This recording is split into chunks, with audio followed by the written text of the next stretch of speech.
வணக்கம், நான் உங்கள் அம்மா சமையல் மீனாட்சி. இன்றைக்கி இதை வந்து நம்ம ஒரு vlog தான் பார்க்க போகிறோம்.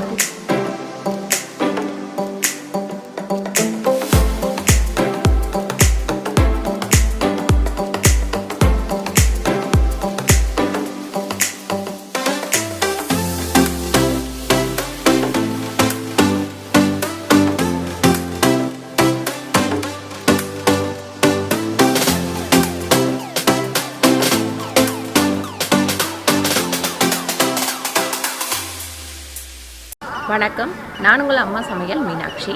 இன்றைக்கி இதை வந்து நம்ம ஒரு vlog தான் பார்க்க போகிறோம். இந்த vlogல பார்த்திங்கன்னா நம்ம அம்மா வீட்டு சமையலுக்கு ஒரு 2 வீடியோ எடுக்க போகிறோம். அது வந்து ரொம்ப நாளாக நீங்கள் கேட்டுட்ருக்க அந்த சோப் நெட்டு தான்.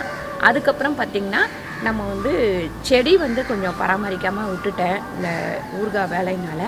அது கொஞ்சம் நம்ம இன்றைக்கி அந்த வேலை பார்த்துடலாம். அம்மா வீட்டு சமையலுக்கு அம்மா சமையலில் இன்றைக்கி நான் என்னெல்லாம் பண்ணுறேன் அப்படின்னு சொல்லிட்டு, இன்றைக்கி என்ன சமைக்கிறேன், எங்கே போகிறேன் அப்படின்னு சொல்லிட்டு பார்க்கலாம். நிறைய பேர் நீங்கள் கேட்குறதே வந்து டைம் மேனேஜ்மெண்ட்டு.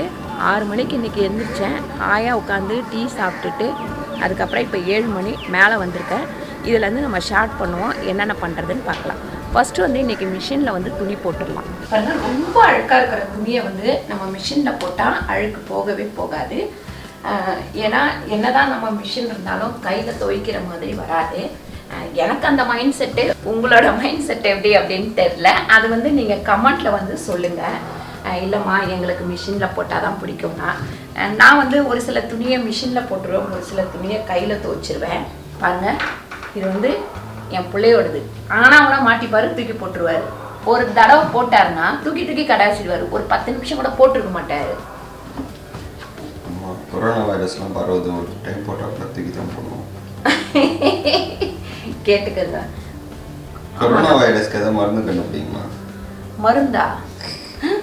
ஏண்டா? சரி பார்க்குறேன், ஏதாவது அதுக்கு ஒரு ஐடியா கிடைக்குதான்னு பார்க்குறேன். கிடைக்கும்.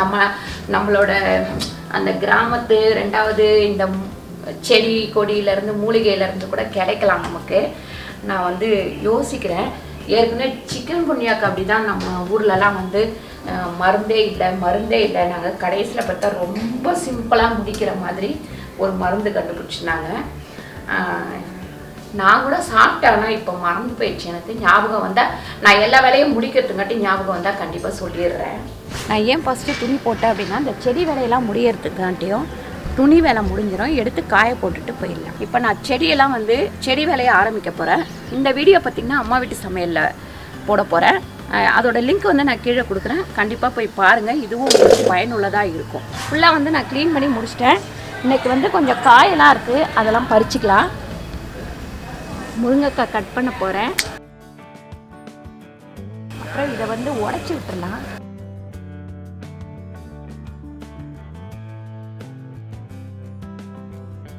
கீரை கொஞ்சம் அங்கே வச்சுருக்கேன், அடை தட்டிக்கலாம்.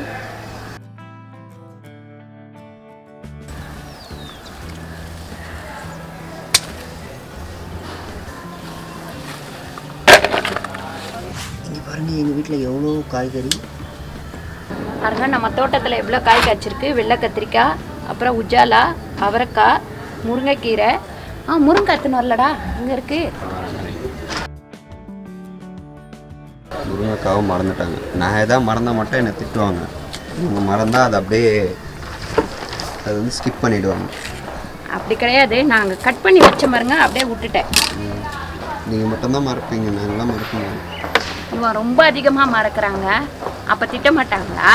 ஒரு ஓட்ஸ் வாங்கின்னு வர சொன்னான், தண்ணி ஊற்ற. திக்கான ஓட்ஸாக வாங்கின்னு வாடானா மெலிசான ஓட்ஸ் வாங்கின்னு வந்துட்டான். என்னான்னு கேட்டால் அது 350 ரூபா, இது 250 ரூபா. லைஃப் எது வருதுன்னு பார்க்கணும்ல. 250 ரூபா, 100 ரூபா மிச்சம் முடிச்சிட்டாரான். ஆனால் அது ஒரு 6 மாதம் கூட வராது. அப்போ திட்ட மாட்டேனா? முருங்கைக்காய், அப்புறம் பாருங்கள் சேப்பங்கிழங்கு வந்து கிட்டத்தட்ட 2 கிலோ வந்திருக்கு. இது பிடிக்காருங்க. தக்காளி ஒரு 4 தான் இருக்குது, பறிக்கல நான். சூப்பராக இந்த மாதிரி மாடி தோட்டத்தை பராமரித்து நம்ம வீட்டு காய்கறியை நம்ம அழகாக சாப்பிடுவோம். சேப்பங்கிழங்கு வச்சு இன்றைக்கி சமைக்க முடியாது. முருங்கைக்காய், கத்திரிக்காய், முருங்கைக்கீரை இதை வச்சு சமைக்கலாம். சரி, கீழே போயிட்டு நான் குளிச்சுட்டு சமைக்க ஆரம்பிச்சிடலாம். இன்னும் டிஃபன் கூட பண்ணலை, இனிமேல் தான் டிஃபன் பண்ணணும். போகலாம். காலை பார்த்தீங்கன்னா பிக் பாஸ் இது எல்லாமே நம்ம தோட்டத்தில் காய்ச்சுதுரா.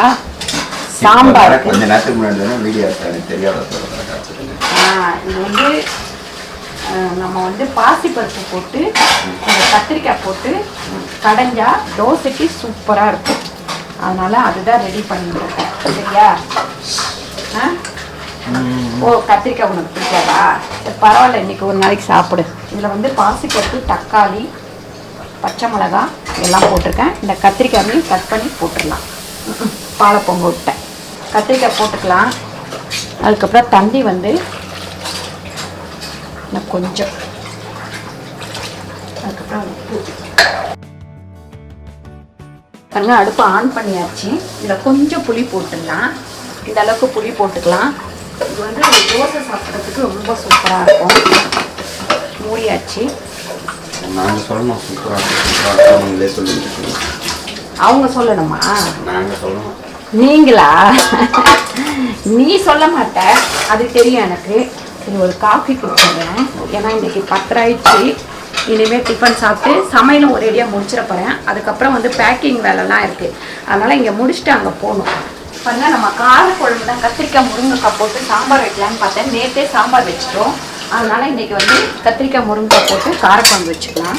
அதுவும் நம்ம வீட்டில் பறித்த முருங்கைக்காய். இதை சொன்னால் என் பிள்ளை ஒன்று எனக்கு தெரியாதா அப்படின்னு சொல்லுவீங்க. ஏய், என்னதான் இருந்தாலும் நம்ம வீட்டில் காய்ச்சி, நம்ம தோட்டத்தில் காய்ச்சி, அதை சமைக்கும் போது அதோட சந்தோஷம் உனக்கு தெரியாதுடா. தலையில் கை வச்சுன்னா நல்லா வெந்துருச்சு பாருங்க பாசி பருப்பு. இதை வந்து நல்லா இப்படியே கடைஞ்சிக்கலாம். அதுக்கு முன்னாடி இதை வந்து அடுப்பில் வச்சிடலாம். தாளிக்கிறதுக்கு தோசைகள் வச்சு காஞ்சின்னு இருக்கு. இது வந்து பார்த்தீங்கன்னா பார்த்தீங்கன்னா டெல்லி கேரட்டா? டெல்லி கேரட் கலரே வித்தியாசமானது. கோயம்புத்தூர் பண்ணி காட்டுறேன். நல்லா இருக்கும்னு சொன்னா உடனே என் பிள்ளை சொல்லுவான், நாங்கள் சொல்லணும், நீங்கள் சொல்லக்கூடாது அப்படின்ட்டு. சரி விடுங்க. இப்போ இதை வச்சு கொஞ்சம் தண்ணி வச்சு கொதிக்கிட்டோம். தாளிச்சு ஊற்றிக்கலாம்.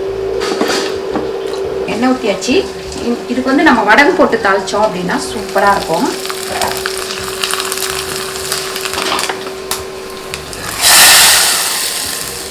சிம்பிளாக முடிஞ்சிடுச்சு. இப்போ தோசை ஊற்றிடலாம். இது ஃபஸ்ட்டு தோசை எண்ணெய் இருக்குல்ல, அதனால் இப்படி வரும். அடுத்த தோசை உனக்கு கிளியாமல் ஊற்றி தரேன். கத்திரிக்காய் முருங்கைக்காய் காரக்குழம்புக்கு ஒரு 4 வெங்காயத்தை போட்டு ஊற்றிக்கலாம். அவ்வளோதான். மிக்ஸி வந்து நாங்கள் இப்போ 5 இயர்ஸாக யூஸ் பண்ணிகிட்ருக்கோம். நிறைய பேர் கேட்டிருக்கீங்க, ரொம்ப யூஸ்ஃபுல்லாக இருக்குது. இந்த லிங்க் நான் கீழே கொடுக்குறேன். இது வந்து 10 வருஷம் ஆகுது. Blue leaf. இது வந்து ஜோடியாக். பிரீத்தி. எங்கள் வீட்டில் எது வாங்கினாலும் பிரீத்தி தான் வாங்கணும். பிரீத்திக்கு நாங்கள் கேரண்டி. ஃப்ரீ அட்வர்டைஸ்மெண்ட் இல்லையா? ஃப்ரீ அட்வர்டைஸ்மெண்ட் இல்லை, ப்ராடக்ட் நல்லா இருக்கு, அதனால தான் உங்களுக்கு சொல்கிறோம்.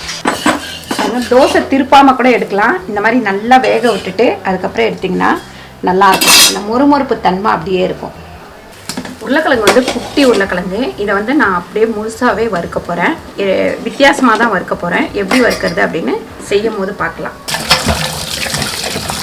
உருளைக்கிழங்கு நல்லா வந்து கழுவிட்டு வேக போட்டுடலாம். ஆன் பண்ணியாச்சு. ஒரு 15 நிமிஷம் அது வந்து அடுப்பில் இருக்கட்டும். அது வேகிற வேலைக்கு நம்ம காலையில் டிஃபன் வேலையை முடிச்சிடலாம். இப்போ டிஃபன் வேலை எல்லாத்தையும் முடிச்சாச்சு. உருளைக்கிழங்கு வந்து வெந்துருச்சு. ஆஃப் பண்ணிடலாம். அது நல்லா தண்ணி விட்டு நல்லா அலசிக்கலாம். இப்போ இதில் வந்து நம்ம இந்த கேரட் வந்து தாளிச்சிக்கலாம். அது சும்மா வந்து நம்ம வெறும்னா தாளிக்கிறது தான்.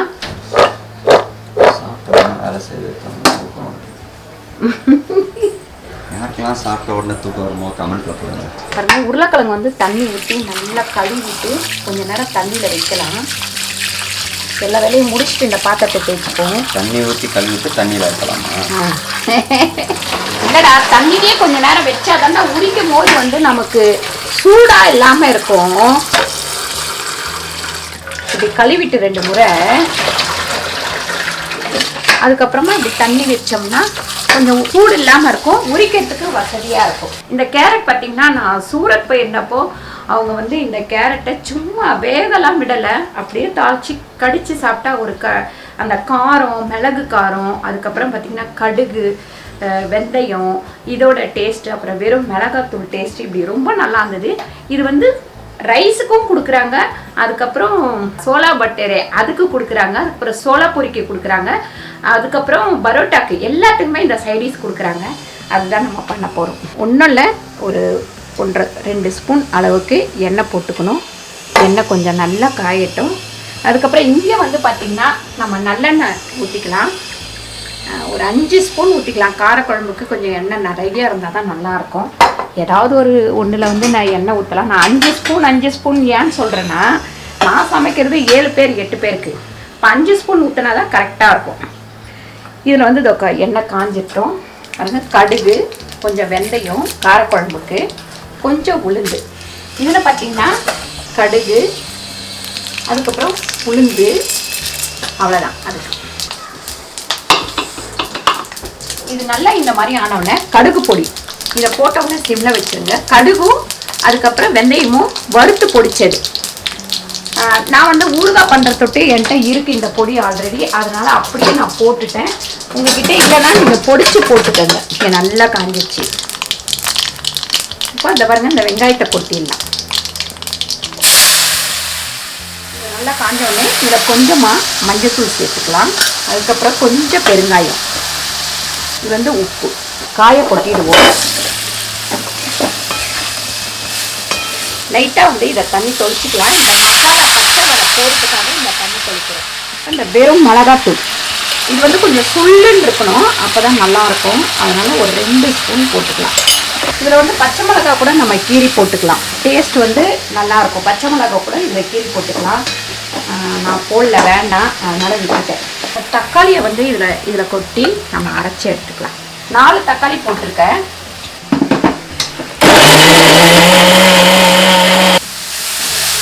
அரைச்ச தக்காளி இதில் விட்டு நல்லா பச்சை வாடை போட வச்சு 2த்தையும் நல்லா வதக்கிக்கலாம். மஞ்சத்தூள் பார்த்திங்கன்னா 1 ஸ்பூன் போட்டுக்கலாம். இப்போ குழம்புக்கு தேவையான அளவு நம்ம உப்பு சேர்த்துக்கலாம். இப்போ 2 ஸ்பூன் உப்பு சேர்த்துருக்கேன். பாருங்கள், இதில் 2 லெமன் வந்து புழிஞ்சு விட்டுக்கலாம். அடுப்பை ஆஃப் பண்ணிட்டேன். லெமன் புழியும் போது பாருங்கள், இப்போ இந்த கத்திரிக்காய் முருங்கைக்காவை இதில் சேர்த்துக்கலாம்.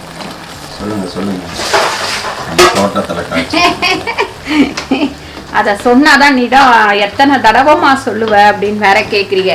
அப்புறம் சொல்லுங்க அப்படிங்கிற உனக்கு என்ன தெரியும்? நீ அந்த மாதிரி செஞ்சு சாப்பிட்டு பாரு, உனக்கு தெரியும். சும்மா கதை சொல்லிக்கிட்டே இருப்ப. ஐயோ ஐயோ போ. 6 ஸ்பூன் மிளகாத்தூள் போட்டிருக்கேன்.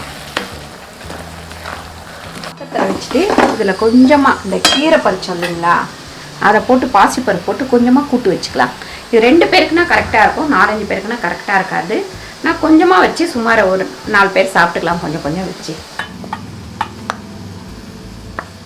நாங்கள் இதை கழுவி வச்சுருக்கேன், இதை இதில் ஊற்றிடலாம். அதுக்கப்புறம் நம்ம தேவையான அளவு கொஞ்சம் தண்ணி விட்டு கொதிக்கிட்டோம். கொஞ்சம் நேரம் கழித்து புளி ஊற்றிக்கலாம். கொஞ்சம் காய் வெந்த உடனே புளி ஊற்றிக்கலாம். பாருங்க, பாசிப்பருப்பு வந்து சும்மா ஒரு அரை ஜாக்கு தான் போட்டிருக்கேன். ஏன்னு கேட்டிங்கன்னா அது கொஞ்சோண்டு கீரை தான் இருக்குது. மஞ்சத்தூள் போட்டுக்கலாம். அதுக்கப்புறம் கொஞ்சம் பெருங்காயம். இந்த உருளைக்கிழங்கு உரிச்சு எடுத்துன்னு வந்துடலாம். கீழே போய் உட்காந்து நல்லா இப்படி கொதிக்கும் போது நம்ம புளியை ஊற்றிடலாம். உருளைக்கிழங்கு வந்து நிறைய இருக்குது, உரிக்கணும் கூட. சரியா?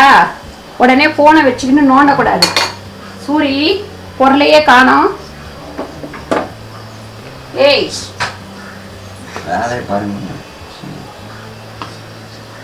திமிரு பிடிச்சவன். உருளைக்கிழங்கு உரிச்சு எடுத்துட்டு வந்துட்டேன். அதுக்கப்புறம் பார்த்தீங்கன்னா குழம்பு வந்து நல்லா கொதிச்சிருச்சு. இதை இறக்கிட்டு இந்த கடாயை கழுவி வச்சு நம்ம உருளைக்கிழங்கு வறுத்துக்கலாம்.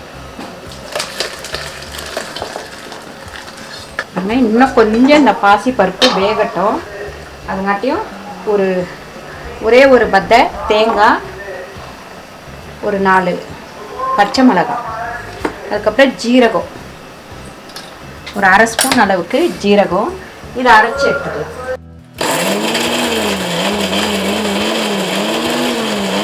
இந்த முருங்கைக்கீரையை இதில் போட்டுடலாம். கொஞ்சோண்டு தான் வரும், 2 பேர் இருந்தால் கரெக்டாக பெருசாக இருக்கும் இந்த முருங்கைக்கீரை. நீங்களும் ஆயாவை மட்டும் சாப்பிடுங்க. நீங்களும் ஆயாவை மட்டும் சாப்பிடுங்க. ஆமாம், உனக்கு வந்து உருளைக்கிழங்கு, அதுக்கப்புறம் இந்த கேரட்டு, நாங்கள் 2 பேரும் கீரை எடுத்துக்கிறோம். அது எப்படி இருக்குது பார்த்தியா, சூப்பராக. அப்புறம் இந்த தேங்காவும் பச்சை மிளகா ஜீரகம் அரைச்சி வச்சுருக்கிறதையும் அதில் சேர்த்துடலாம். முருங்கைக்கீரை வந்து ரொம்ப நேரம் வேகக்கூடாது, ரொம்ப நேரம் வெந்தால் டேஸ்ட்டு போயிடும். அருவாமனை சாணா பிடிக்கிறது போகிறாங்க. ஒரு அருவாமனை சாணா பிடிக்கணும். குழம்பு வந்து மூடி இந்த ஓரமாக வச்சாச்சு. ஒரு புளியை ஃப்ரிட்ஜில் வச்சுட்டு வந்துடுவோம். எவ்வளவு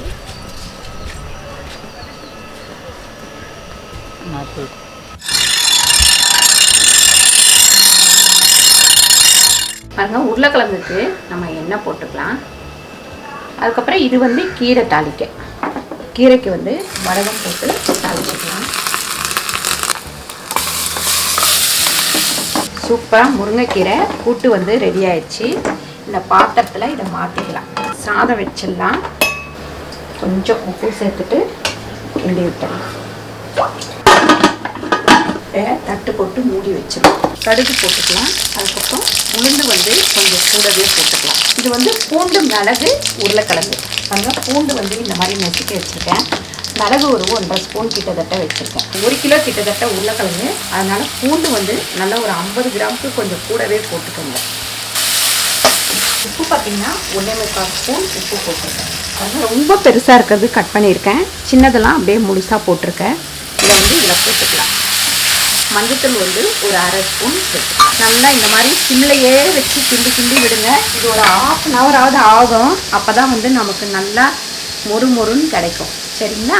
உருளைக்கிழங்கு வந்து நம்ம சிம்மில் வச்சிடலாம். இது எல்லாத்தையும் தொடச்சிருவோம். சாதம் வந்து ரெடி ஆகிடும். உருளைக்கிழங்கு நடுப்புறப்ப கிண்டி விட்டுக்கலாம்.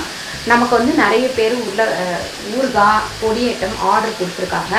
அது எல்லாத்தையும் இப்போ எங்கள் தம்பி பொண்ணு வந்து ஃபோன் பேசி அவங்கக்கிட்ட வந்து, அதாவது அவங்க என்ன சொல்லியிருக்காங்க, இப்போ அனுப்பட்டுமா அப்படின்னு கேட்டு எல்லாத்தையும் எடுத்து வச்சுட்டுருக்காப்புல. நானும் தம்பியும் போய் அதை பேக் பண்ண போகிறோம். இது முடிஞ்சோடனே ஆஃப் பண்ணிக்கலாம். அங்கே வேலை பார்த்துக்கிட்டே நம்ம இங்கே வந்து நடுப்புற கிண்டி விட்டுக்கலாம். இப்போ இங்கே எல்லாம் தொடச்சிடுறேன். பாருங்க, கொஞ்சம் வதங்கிட்டு இருக்கும் போதே இந்த மிளகுத்தூள் வந்து இதில் சேர்த்துடலாம். நமக்கு இதில் மிளகுத்தூள், பூண்டு இதெல்லாம் இருக்கிற தொட்டு அது எல்லாமே நமக்கு மருத்துவ குணம் தான். வாய்வு சொல்லுவோம் உருளைக்கிழங்கு. அதுக்காக தான் நான் பூண்டு சேர்த்துருக்கேன். 2வது கோல்டெல்லாம் இல்லாமல் இருக்கிறதுக்காக மிளகுத்தூள் சேர்த்துருக்கோம்.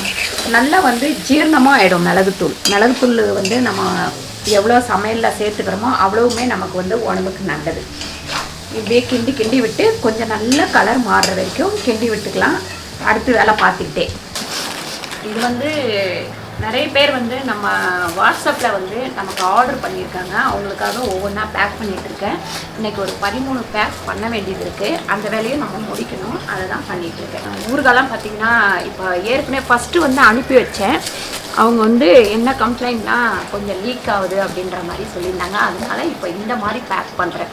பாட்டிலுக்கு மேலேயும் போட்டு ஒரு பேக்கிங் போட்டு அனுப்புகிறேன். இந்த தடவை எப்படி போகுதுன்னு பார்க்கலாம். பாருங்கள், எல்லாமே ரெடி ஆயிடுச்சு. இங்கே இருக்குது பாருங்கள்.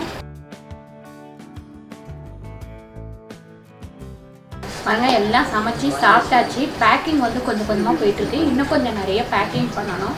அங்கே வந்து அம்மா பச்சை மிளகாய் ஊறுகாய்க்கு பச்சை மிளகாய் ஒரு ஊசியில் குத்திட்டு தான் நம்ம ஊறுகாய் போடணும். அப்போ தான் அதில் அந்த சாரி இறங்கும். அது மட்டும் கிடையாது, பொரிக்கும் போது அது வெடிக்கும். அதனால் அந்த ஊல்ஸ் போட்டுட்டோம்னா வெடிக்காமல் இருக்கும். அதுக்காக அம்மா பண்ணிகிட்டு இருக்காங்க.